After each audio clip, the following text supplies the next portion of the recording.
আমরা সবাই শয়তানের প্ররোচনায় পড়ে পাপ কাজ করি, এমনকি আদম হাওয়াও শয়তানের প্ররোচনাতেই জান্নাতে ফল খেয়েছিলেন। প্রশ্ন হলো, শয়তান তাহলে কার প্ররোচনায় সেদিন আদমকে সিজদা করে নাই?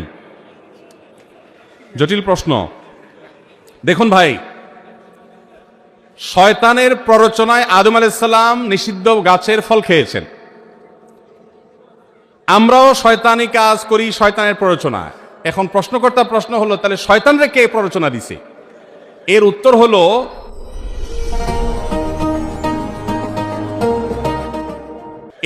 হলো, তারেও যদি আরেকজন প্ররোচনা দেওয়া লাগে তাহলে সে শয়তান হলো কেমনে? সে নিজেই তো শয়তান, তারে যদি আবার প্ররোচনা দেওয়াই লাগে তাহলে সে শয়তান হলো কেমনে?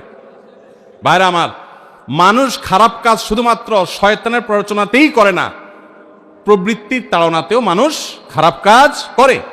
দলিল আল্লাহ তাআলা কোরআনে বলেছেন, ইন্নান নাফসা লাআম্মারাতুম বিসসু। মানুষের প্রবৃত্তি এটা মানুষকে অনেক সময় খারাপ কাজের প্রতি নির্দেশ করে। এই যে রমজান মাসে শয়তান শেকলে বাধা আছে, তারপরে কি সব খারাপ কাজ বন্ধ হয়ে যাবে?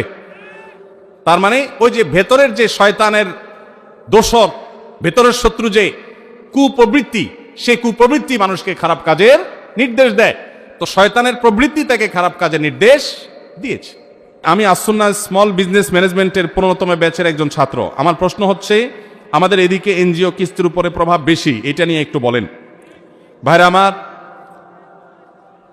সুদভিত্তিক লোন গ্রামে গঞ্জে এর যে জাল বিছানো হয়েছে, এতে দরিদ্র মানুষের দারিদ্র্য দূর হোক বা না হোক,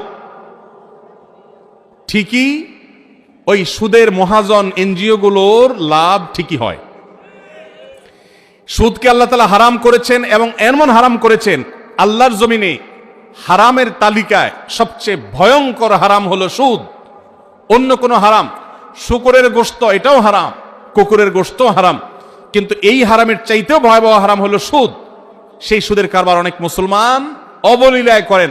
তারা জানেন না আল্লাহ তাআলা আল্লাহর বিরুদ্ধে যুদ্ধ ঘোষণার শামিল বলেছেন এই সুদের কারবার করাটাকে। সুদের যে 70টা খারাপ দিক আছে, সবচেয়ে সাধারণটা হলো নিজের মায়ের সাথে জেনা করার মতো জঘন্য অপরাধের চাইতেও ভয়াবহ হলো সুদের কারবার। আল্লাহ তাআলা আমাদেরকে সুদের কারবারের বিরুদ্ধে দাঁড়াবার তৌফিক দান করুন।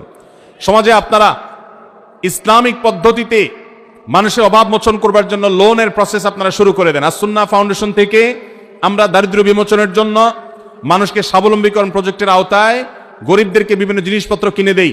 ওই জিনিসের আর কোনো ফিডব্যাক, সুদ তো পরের কথা, আসলটাও আমরা আর ফেরত নেই না, এবং বেছে বেছে দেওয়ার কারণে সেখানে মিসইউজও হয় না। আপনারা যুবকরা, আল্লাহ যাদেরকে সচ্ছলতা দিয়েছেন, তারা এলাকায় বিভিন্ন